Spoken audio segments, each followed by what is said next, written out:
Mesdames et messieurs, bonjour et bienvenue sur notre chaîne YouTube. L'information en Afrique et dans le monde en continu. Ici, nous n'avons qu'un seul objectif, c'est de vous informer autant que possible sur l'actualité, la politique, l'économie et bien d'autres. Alors si vous êtes nouveau, abonnez-vous et activez aussi la cloche de notification pour ne rien manquer des informations à venir. Cela étant fait, on commence. Et bien les amis, toujours du côté de l'Afrique de l'Ouest, plus précisément au Mali, la réconciliation possible grâce aux forces terroristes.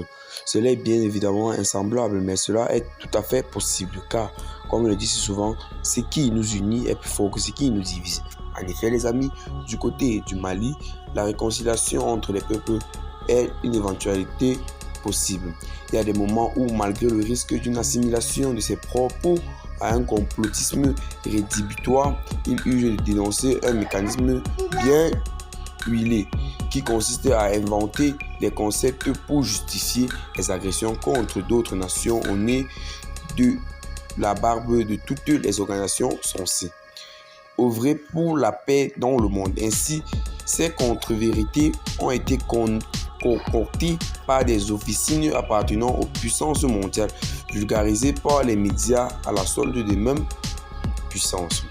Pour le cas spécifique du Sahel, à la longueur de journée, les médias maintiennent et locaux auxquels les premiers ont savamment imposé leur narratif, évoqué tantôt le terrorisme, tantôt le djihadisme dans le Sahel pour justifier leur déferlement sur le continent.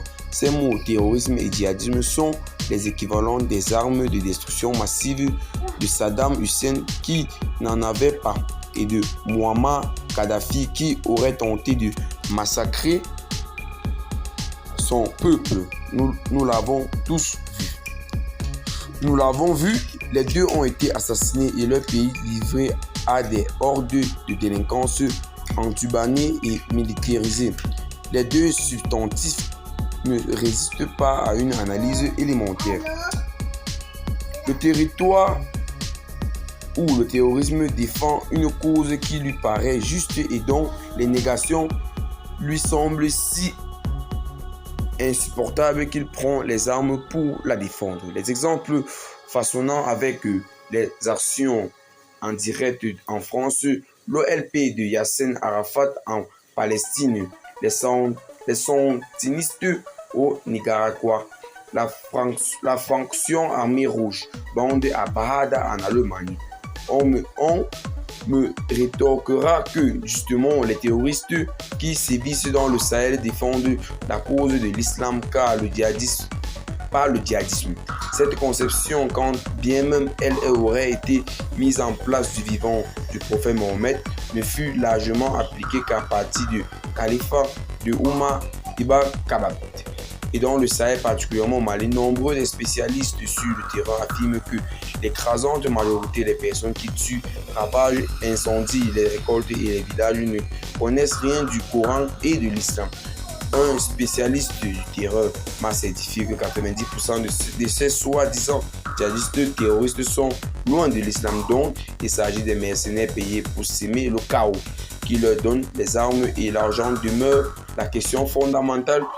Oui, qui les armes, les paye et leur donne des ordres. Et bien les amis, c'est tout pour cette petite note d'information. Abonnez-vous à la chaîne si ce n'est pas encore fait. Partagez la vidéo à vos amis si vous la trouvez notamment intéressante. Et à plus pour une note d'information. Bye bye. Néanmoins, il conviendrait de noter que le djihadisme ou le terrorisme sont des actes révélant une certaine barbarie à un niveau élevé.